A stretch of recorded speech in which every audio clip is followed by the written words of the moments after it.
Howdy, folks. Welcome to Grounded, a HomeLand Properties Roundtable Podcast, where we discuss land, timber, real estate, and everything in between. Welcome to Grounded, a HomeLand Properties Roundtable Podcast, where we discuss all things real estate. Today, our guests are from Hometown Title here in Huntsville, Texas. We have Jacob Richardson and Casey Cruz. Thanks for joining us. She'll cut that out. So today we're going to be learning a little bit more about title companies and about title in the real estate industry, and how that affects real estate transactions. Jacob, why don't you take it from here? Well, so I'm Jacob Richardson, and I'm Vice President of Fortis Title. But back in 2019, I started Hometown Title with two other individuals. I'm an actual real estate attorney. And so we started in Kingwood, Texas. Hometown Title was started in Kingwood, Texas. And then we looked at a great place to expand. And so September 2019, we started it in Kingwood. And then January of 2020, we opened the office in Huntsville. And when we opened the office in Huntsville, we had a grand party, grand opening party. And this insurance agent came to us and wanted to sponsor it. She just recently graduated from Sam Houston here in Huntsville, and that was Casey Cruz. And so we liked Casey so much that Casey's been with us since August of 2020, right? Yeah. And so anyway, 4 years. 4 years. But back in February of 2023, we joined and merged with the Fortis Title companies, and Fortis has title companies in Lufkin, Security and Guarantee, Houston County, which is Aldrich, Hardin County, which is Hooks, and then we have Cleveland, Liberty, and Dayton, which is the Tarver companies. And recently we just acquired one in Nacogdoches Heritage. Well, in Tyler County too is Hooks. That's right. Yeah. Yep, we have Hooks in Tyler County, and I know it's great because HomeLand and Fortis, we do a lot of work together because those are all counties where We work in. you do a lot of work, a lot of land. Yep, I was there yesterday. All of them. Yeah. So I like those days. I'd rather do those days than being chained to a desk. Well, long days in a truck, That's but it's okay. yeah. Well, Jacob, what is a title company? So a title company is two things. And I always tell people it's two things because a lot of people don't really understand what number one is. And number one, in my opinion, is it's an escrow company. So think about the chaos that would ensue if buyers and sellers were buying and selling from each other, people would be running off with other people's money, deeds wouldn't get transferred correctly. And so I think one of our critical number one responsibilities is to act as that neutral third party between the parties, make sure that we receive money from the buyer, we pay money to the seller, and we get all the things paid off. Second thing is I try to make everything as simple as possible. Title companies make sure that the property you buy is good and marketable title for when you go to sell it. And that's as simple as I can say it. It's basically the title that the property that you're buying right now, and I notice I didn't say the number of acres. I didn't say the exact, but the property that you are intending to buy is going to be good and marketable title for when you go to sell it. Correct. So, but a title company is also an insurance company. It is. So we issue, our product that we issue is not just service, but the product that we issue is a title insurance policy. Yes. And what does that insure? Well, it doesn't necessarily ensure that you are the only owner of the property because, as you and I have discussed on the recent deal, we can actually do undivided interest in those things. But it ensures that the property that you are intending to buy is not going to be encumbered by any liens or any other owners coming out and saying that's my property, etc. You're going to have an insurance policy that you can turn to in the event that something like that happens. Of course, there's endorsements. So a lot of people think that we insure a survey. And we do, but you have to pick that endorsement. Right. And what we insure is that if there's any encroachments come back, I've seen a survey that missed a 40-foot fence at an angle. It was a 40-foot fence that went at a 45-degree angle, and it wasn't on the survey. And had those people purchased the survey endorsement, they would have, when they had the boundary line dispute, they could have turned to the title insurance policy to cover that. Correct. Basically, it covers the ownership that you have good and and 100% ownership of what you buy. What you're intending to buy. Correct. Yeah, so you have unencumbered interest in the property that you were intending to buy. Correct. Yeah, so there's not going to be somebody come back and say, hey, we foreclosed on that property. And I have had a situation recently where a person purchased a property, and I did not know this till after the fact, but the lady came back, the seller had mentioned to him in the parking lot, wow, I wasn't expecting to receive X amount. And we had looked at the title and seen that the mortgage that she had on the property had expired. But what had happened behind the scenes that we didn't know, and I found out when the guy was trying to go sell it, she had modified the mortgage with the lender and had actually extended it. And that lender had forgotten to file that and record it in the real property records, which they have 4 years to do after the expiration of the mortgage. Correct. And so they all of a sudden are starting, the current owner who had put about $200,000 into this property and it was trying to sell it, it was actually on the market, started receiving all these foreclosure calls. And I told him, first thing I told him was, hey, you have a title policy. You're going to be protected. Of course, obviously, when you put that much money into it, it's like, what am I protected for? Which we can go talk about that. You're protected for the amount that's on that title policy, which I want to circle back to that in a sec. But basically, we got in touch with the person that was trying to foreclose, the lender, told them that it's a wrongful foreclosure. You can't foreclose on this property. You didn't modify this loan in time, didn't record it, and now you can't enforce the deed of trust. But title insurance would have covered him had they actually foreclosed on him. Do you recommend that anybody buying a piece of real estate get a title insurance policy? 100%. And I'm going to tell you, before I started the title company, I would have been like, title insurance is a worthless cause. But I will tell you, after what I've seen in the 5,000 something odd deals that we've done, and Casey's been a part of a lot of them. What we see weekly, daily. It is a one-time cost that carries with you for the entire life that you own the property. Yes, without a doubt, I'd buy a title insurance policy and I'd buy survey coverage. Yeah. On the owner's policy, I would buy survey coverage. You know, a lot of buyers who have lenders, they see that survey coverage, the T19, and they think, hey, I'm protected. I bought that. But what they don't realize is the T3 is the one that protects them. The areas and boundaries survey coverage, that's the one that actually protects them on the owner's policy. The one they purchase with the lender only protects the lender. Correct. But and I don't want to get down in the weeds too much in this subject, but not all surveys are insurable. That is correct. Not all surveys are insurable. Well, not all existing surveys are insurable. So what makes a survey uninsurable? It depends on a few factors. Is it stamped? Is it signed by the surveyor? And you'd be surprised, a lot of surveys come back unstamped or unsigned.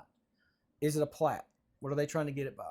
But I think the number one thing is a lot of times people, and especially with land, they break out land and they break out property and they do a survey, but there's a little notation on it that says this survey was performed without the benefit of a title commitment. That survey right there, that statement makes that survey uninsurable until they revise it, because a piece of property could have an easement running through it, pipeline, etc., that they don't put on the survey because they don't see the title commitment. And so, yeah, that could make a survey uninsurable. Well, you mentioned title commitment. Tell us a little bit about that versus a title policy. So I always tell people it's really easy. Title commitment is prior to closing, and it lists out, it has a schedule A, B, C, and D. And the schedule A is what property you're buying, who you're buying it from, what the legal description is, and who's going to be put in title. And then schedule B are all the things that the title policy is not going to cover. So you'll have exceptions, and most people's title commitments are about the same. Paragraph 10 is where all the exceptions are going to be listed. And look, I've seen big tracts of land, 1,500 acres.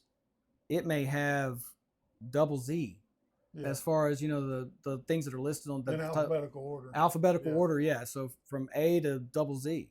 But it's Schedule C is all the things that title needs to clear up. And so it'll have any liens, payoffs.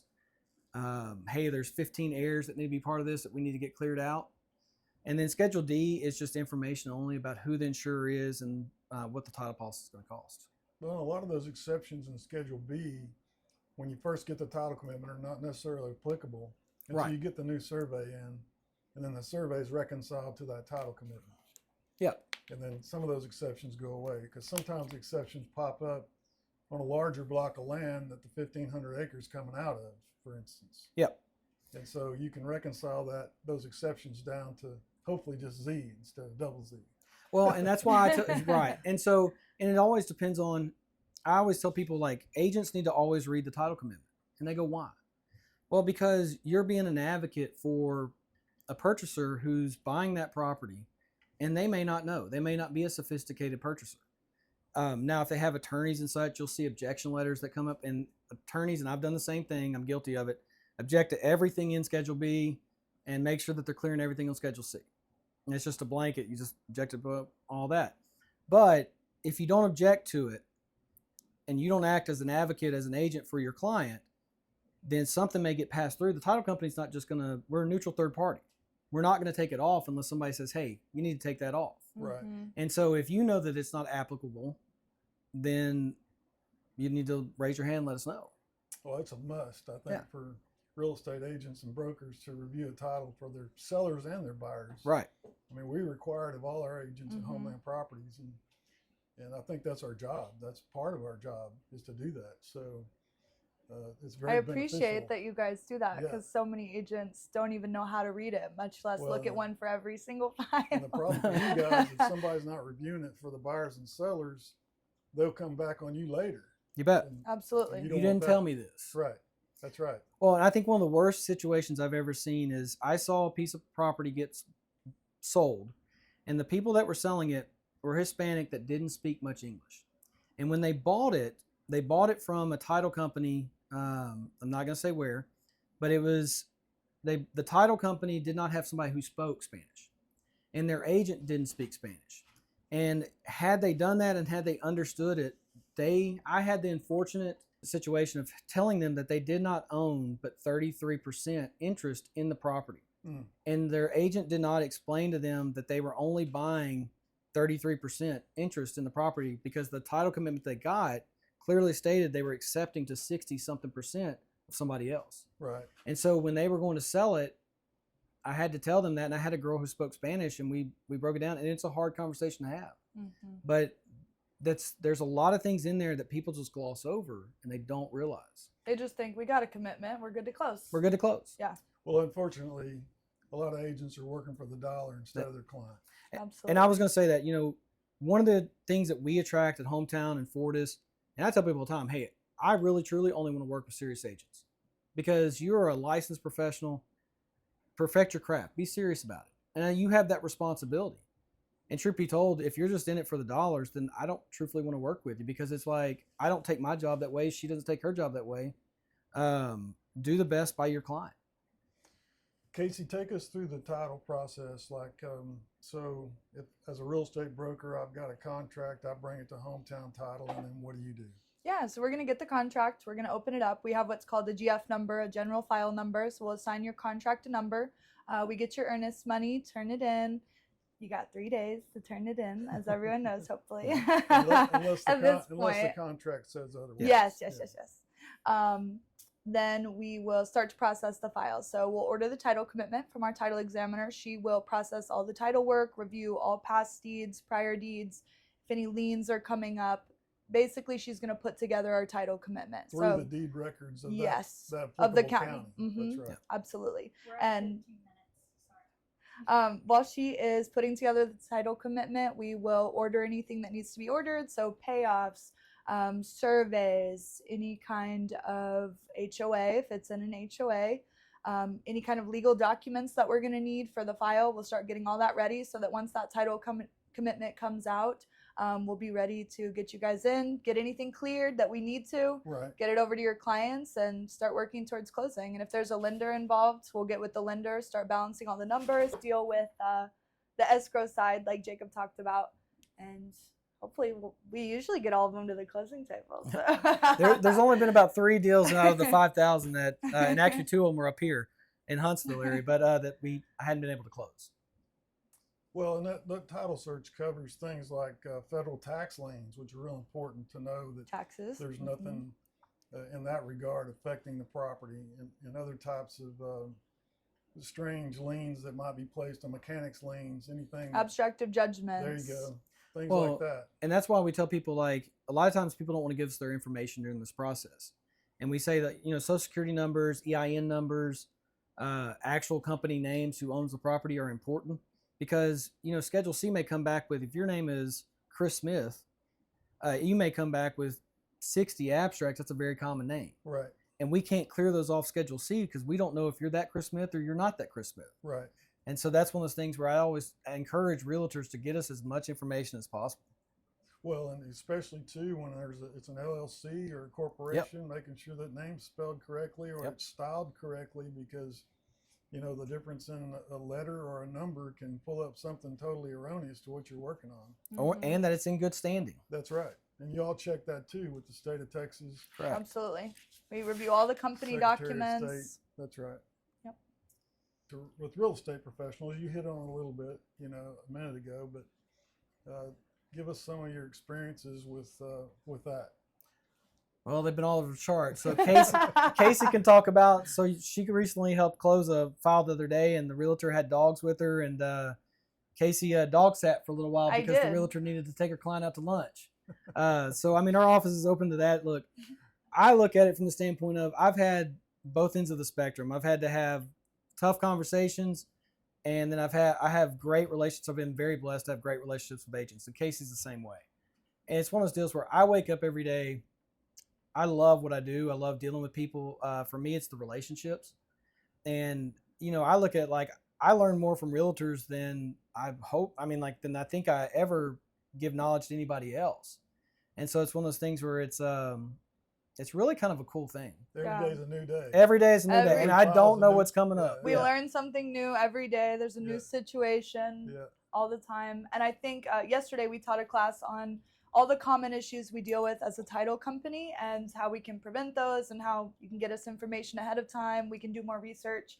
And Jacob basically told a story about how he had a really bad experience with customer service at a title company. Yeah. And you can touch on this. Well, and that's what led me to start Hometown Title and go down that path. I think that's what makes Hometown Title Fortis different. I mean, we really care about customer service and providing a service to you guys, we're all trying to get to the same closing table at the end of the day, right? We all want to help our clients and get everything closed and make sure everything's taken care of. And it's like, I thought about this, and I was very grateful to be asked to come on this and stuff. But like, Andy and them, it's one of those things. You're one of the preeminent land brokers in the state of Texas. Well, thank you. If anybody's thinking about selling land, they're going to call you. They're going to call HomeLand, and like being able to talk and just have conversations with you and your agents is really it's really cool. And like, I don't just come up for the lunches that y'all make and stuff like that, but which I do love. But it's one of those things where it's like those kind of things and those relationships. I have some great relationships with agents in the Kingwood area that, when I started it, would have never thought they would have given me the time of day. And to me, it's humbling because I really enjoy that. I enjoy that iron sharpens iron type thing. Yeah. And so I really truly feel like that. Well, I think one thing that's very impressive with Hometown Title, of course, Fortis, we work with them all over East Texas, but Jacob said he's an attorney, and that's really supportive when we have files that they're handling, or even if somebody else is handling it, Jacob is available to us to give his advice and or counsel subject to certain things. But that's very helpful in working with a title company that has that ability and that resource. And then of course Casey, with her personality, is very good at what she does, and so her customer service is unparalleled, unmatched. And I was going to tell a story about that. So one of the best ones I have about it's Casey. Some good ones. One of the best ones is we signed this gentleman, and he is no technology. I think he's got a flip phone. He signs his documents. I don't even think he had a cell phone, but he takes off. He signs and he takes off to his ranch, somewhere here in Walker County. Old Man Eugene. Yeah, Old Man Eugene. And basically, he takes off, and there was a document that needed his signature. And he was like, well, somebody got in touch with him, and he said, I'm not coming back into town. So Casey goes and picks up a 6-pack and some scratchers. I'm joking. But went out. But she would. She would have. Went out in the country, the rural part of the city, and like basically We met at a gas station. met at a with gas station, clipboard. got him to sign it, and came back. And it's, it's one of those things where it's like, Had to do that a few times. I joke with people, like people ask me like, Jacob, what's the difference between you and Hometown and any others and Fortis and such? And I say, most title companies, not all, but the majority of them, they look to limit their liability and then close the deal. And my approach and our approach has always been, we try to close the deal while limiting our liability. And there's a big difference in that statement. Sure. And it's like, we had that deal recently where one title company couldn't close it, and it was kicked to me to look at it. I looked at it, gave my opinion, and then you called me and said, okay, Jacob, this title company couldn't do this. I know this attorney. Why? How can you? And I told you, and I said, okay, well, then I assume that I'm wrong. And we go down the path of what the risk is, and you go, okay, I'm good with that. The client will be. Well, that's what I needed to know. And My that's what you client, need to know. I needed to ask the question for my client because that's what she was going to ask me. Yep. And so you handled it very well. I appreciate that. Yeah, and that's one of those things where I love it. Call me to the curb, like, If we can make it happen, if we can we're make it gonna happen, we're going to make it happen, but we're going to do it.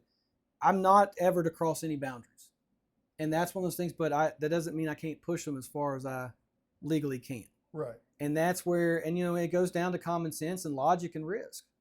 And it's one of those things where Well, and we always try to y'all do that. Y'all are underwriters. You have underwriters that y'all are writing policies for. So you do have some limitations as to what they'll do. Right. And so you do have to check with those You bet. parent companies to make sure that what you can do, you can do. And you do have some limitations in that regard. Yeah. So, how many different underwriters do y'all write for? So we have 7 underwriters. Okay.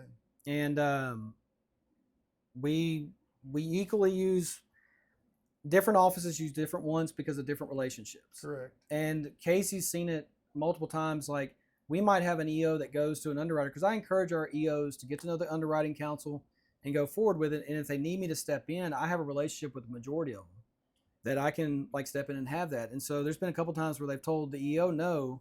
I said, well, hold on, did you go back and ask it this, and this way? And they go, no, I didn't do it. And when I went back to them, the underwriter goes, yeah, I think that's acceptable. And so a lot of times that's what I look at my role is stepping in and for those deals that need that, kind of coming in and do that. And we have a lot of different options and avenues we can go to. We try all of our options before we come back to you. You mean underwriters? Underwriters, yeah. Yeah, So why do you need so many underwriters? Well, because different underwriters have different risk tolerances. Correct. And different underwriters have different underwriting counsel that are able to make an argument or not make an argument about it. And so that's the number one reason. Not everybody can do everything that we ask them to do. Well, it's no different than auto insurance or medical insurance or any kind of insurance. Home insurance, yeah. It's just a matter of what they're willing to take on at that time. So we have some challenging files where you may need to go shop a different underwriter that will take that risk in case there were a minuscule chance that this problem arose sometime in the future. Then the buyer of that property would still have insurance to cover that, whatever that chance is. Absolutely. Now, we have the biggest 3 underwriters. We have Fidelity and the Fidelity family companies. We have First American. We have Stewart. And then we also have some lesser known underwriters that are great underwriters. And they all have different risk profiles. Right. But it's, one of those things where I know that HomeLand, for a lot of the large timber tracts, those are large companies. Some of their attorneys may already have relationships with First American or Fidelity. And I talk to our president of the company all the time, like, hey, we need to make sure we have our relationships right because they're going to require those. And so, 7 underwriters some could see that as a lot, but when you see the number of deals that Fortis does company-wide and the number of offices we have, it really makes a lot of sense. I think it makes us stand out a little bit. It does, because we have more options.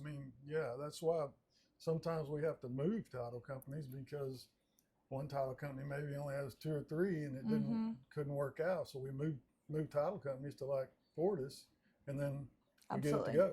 Well, and title insurance is a lot different than auto and home, whereas you may be shopping on price. Correct. It's not so much of what they can do, what they can't, but title insurance is regulated by the state of Texas. So for the most part, within about $50 of escrow fees, which is where the difference is, you pay the same wherever you go. Right. And so it really comes down to service and can this title company get it across the line, whereas another one maybe not can. Was there anything else y'all want to talk about today to maybe kind of wrap up our session?